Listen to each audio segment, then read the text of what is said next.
Good morning friends, હું અજય ત્રિવેદી અને આજે આપણે ખૂબ જ અગત્યના ટોપિક સાથે મળી રહ્યા છીએ. મિત્રો, બોર્ડની પરીક્ષાની અંદર જે સંસ્કૃત વિષયમાં વિભાગ ઈ માં ક્વેશ્ચન નંબર 46 અને એ છે તમારો અર્થ વિસ્તાર. તો આ અર્થ વિસ્તાર તમારો 3 માર્ક્સમાં મિત્રો પૂછાય છે અને એટલા માટે ઓછી મહેનતે આપણે વધારે માર્ક્સ મેળવી શકીએ છીએ. તો હવે કયા અર્થ વિસ્તાર તૈયાર કરવા, તો ચિંતા નહીં કરો. આપણે મોસ્ટ ઇમ્પોર્ટન્ટ બોર્ડની એક્ઝામ માટેના અર્થ વિસ્તારોની સિરીઝ શરૂ કરી છે, બરોબર? તો આ પહેલા મેં કુલ 4 અર્થ વિસ્તારના મોસ્ટ ઇમ્પોર્ટન્ટ વિડિયો અપલોડ કરી નાખ્યા છે. જો તમે ન જોયા હોય તો જોઈ અને સમજી અને તૈયાર કરી નાખજો. આવો જ એક બીજો અગત્યનો અર્થ વિસ્તાર આજે આપણે જોવાના છીએ. તો બરોબર ધ્યાનથી સમજી લો, કારણ કે એકલું ગોખી મારવાથી આવડી નહીં જાય, એને સમજવો જ ખૂબ જરૂરી છે. તો ચાલો 5મા નંબરનો આજનો અર્થ વિસ્તાર છે કર્મણ્યેવાધિકારસ્તે, એટલે કે ગીતામાંથી આ શ્લોક લેવામાં આવ્યો છે. અર્જુન, શ્રી કૃષ્ણ ભગવાન જ્યારે અર્જુનને આ બોધપાઠ આપે છે કે કર્મણ્યેવાધિકારસ્તે મા ફલેષુ કદાચન.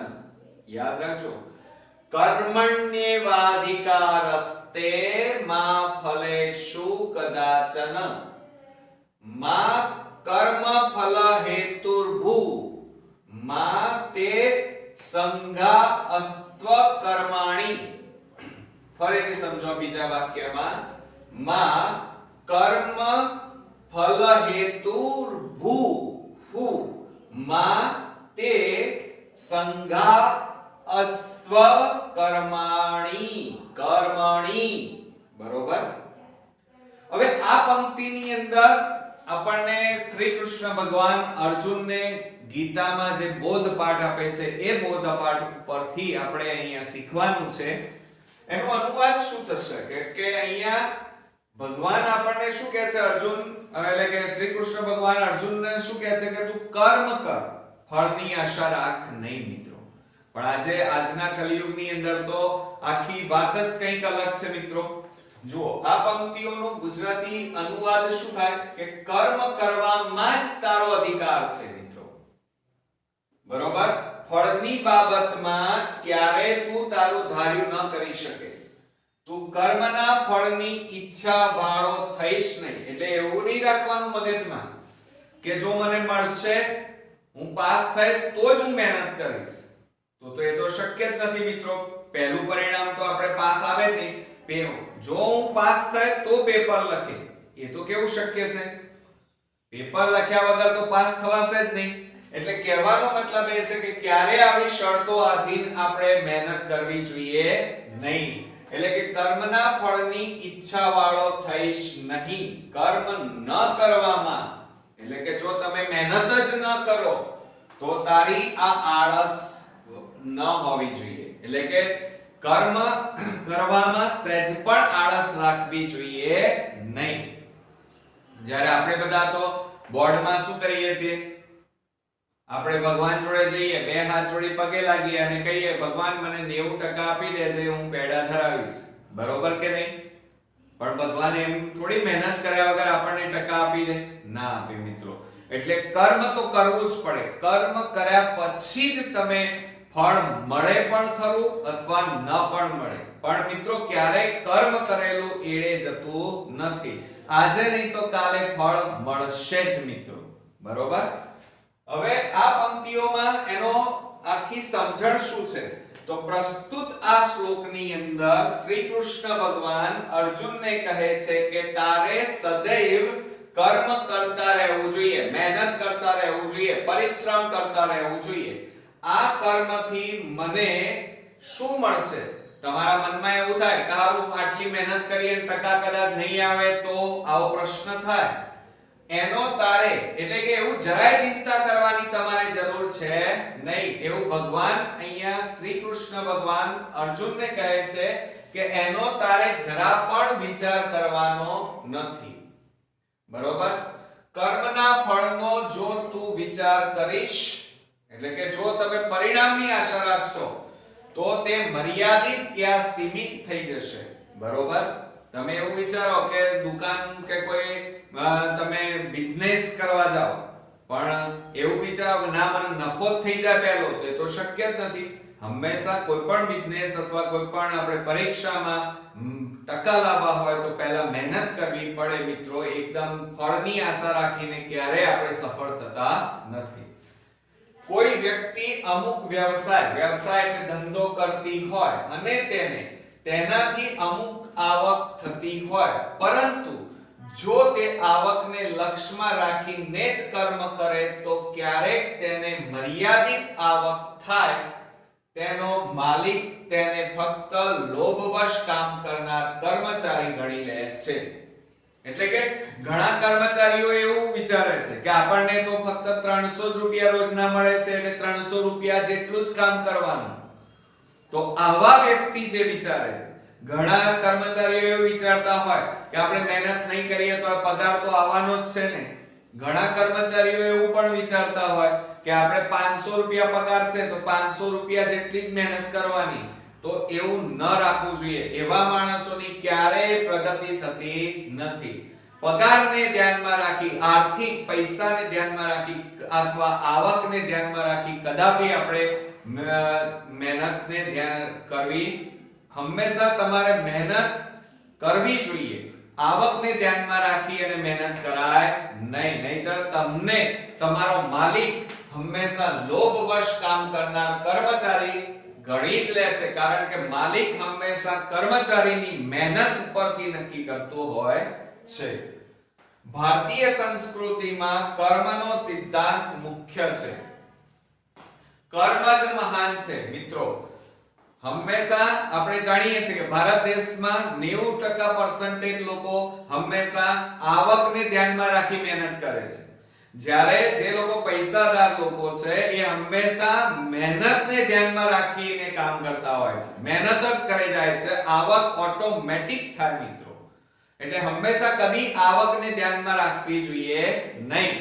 મહેનત કરો એટલે ફળ તો મળવાનું જ છે, આજે નહીં તો કાલે. એટલે વ્યક્તિના સાચા ખોટા કર્મોને આધારે જ તેનું આ લોકનું કે પરલોકનું જીવન નિર્માણ થાય છે. એટલે કે શ્રી કૃષ્ણ ભગવાને એમ કીધું છે કે તમે આ પૃથ્વી ઉપર જેવા કર્મો કરશો એવું જ તમારે ભોગવવું પડશે. ગીતામાં કર્મ ફળનો મોહ ન રાખતા સ્વાર્થ ત્યજીને નિષ્કામ ભાવે, એટલે કે ગીતામાં એમ કહેવામાં આવ્યું છે કે હંમેશા તમારે કોઈ પણ પ્રકારના સ્વાર્થ વગર મહેનત કરવી જોઈએ. બરોબર? કોઈ પણ પ્રકારનો મોહ, લોભ, લાલચ ધ્યાનમાં રાખ્યા વિના તમે હંમેશા મહેનત કરો તો કર્મ કરવાની પ્રેરણા આપે છે એવું ભગવાન કહે છે. ફળની અપેક્ષાથી જે કર્મો કરવામાં આવે છે, જે વ્યક્તિઓ હંમેશા સ્વાર્થપણું હોય છે, જે વ્યક્તિઓ એવું વિચારે કે મને હું મળશે તો હું મહેનત કરીશ અને હું મહેનત કરું તો મને મળવું જ જોઈએ ફળ, એવું ક્યારે, એવા સ્વાર્થી લોકોને ક્યારે ફળ મળતા નથી. તે કર્મ ફળ જીવોને બંધનમાં બાંધે છે. એવા વ્યક્તિઓ હંમેશા પરિણામે આવા જીવોને મુક્તિ મળતી નથી. મનુષ્યના કર્મો પ્રમાણે જ એણે જેવું કર્મ કર્યું હોય, નિષ્ઠાથી, ઈમાનદારીથી તમે કામ કરશો તો આજે નહીં તો કાલે તમને ફળ અચૂક મળવાનું છે, તો પ્રાપ્ત થવાનું જ છે. તેથી કર્મ ફળ લાલસાથી રહિત, એટલે ક્યારે ફળની આશા રાખ્યા વગર કર્તવ્ય બુદ્ધિથી કર્મો આચરવા એટલે કે કરવા જોઈએ. નિષ્કામ ભાવે કોઈ પણ પ્રકારના લોભ લાલચ વિના કર્મ કરતા રહેવામાં જ હંમેશા તમારું કલ્યાણ થશે, તેના ફળની આશામાં નહીં. જે વ્યક્તિઓ ફળની આશા રાખીને બેસી રહે છે, આળસ રાખે છે, એવા વ્યક્તિઓ ક્યારે જીવનમાં સફળ થતા નથી. આમ કર્મનો સિદ્ધાંત અટલ છે, એટલે કે દ્રઢ છે. કર્મની ગતિ ન્યારી છે. પ્રાણી પોતાના શુભાશુભ કર્મોના ફળ સ્વરૂપે, એટલે કે દરેક વ્યક્તિ પોતાના સારા કર્મોને કારણે જ આ લોક એટલે કે આ પૃથ્વી ઉપર અથવા પરલોકની અંદર સુખ કે દુઃખોનો ભોગતા બને છે. આપણે ઘણીવાર વિચારતા હોઈએ છે કે સાલું મને વાગ્યું કેમ, મને એક્સિડન્ટ કેમ થયો, નપાસ કેમ થયો, મને પૈસા કેમ ન મળ્યા. એનું કારણ તમારા મિત્રો કર્મો જ છે. તમે જેવા કર્મો કરશો એવું જ તમને મળવાનું છે. તેથી ફળની આશા ક્યારે રાખવી જોઈએ નહીં. ફળની અપેક્ષાથી રહિત થઈને પ્રમાદ કર્યા વિના, કોઈ પણ જાતના લોભ લાલચ વિના, બરોબર, હંમેશા કર્મોનું આચરણ એટલે કે કર્મો કરતા રહેવું જોઈએ. અને મિત્રો હંમેશા તમે જોજો અત્યાર સુધીના બધા જ વૈજ્ઞાનિકો કો, રાજા મહારાજાઓ કો, બરોબર, ઇતિહાસ તમે ફેરો, હંમેશા બધા લોકો શરૂઆતમાં નિષ્ફળ થયા હતા, પણ તેમ છતાં હાર્યા વિના એ લોકો સતત મહેનત કરતા રહ્યા, ફળની આશા રાખ્યા વિના, તો એ જીવનમાં હંમેશા ઉચ્ચ પદ ઉપર પહોંચી ગયા. તો તમારે પણ મિત્રો હંમેશા સતત મહેનત કરતા રહેવું જોઈએ. ફળની કે ટકાની આશા રાખવી જોઈએ નહીં.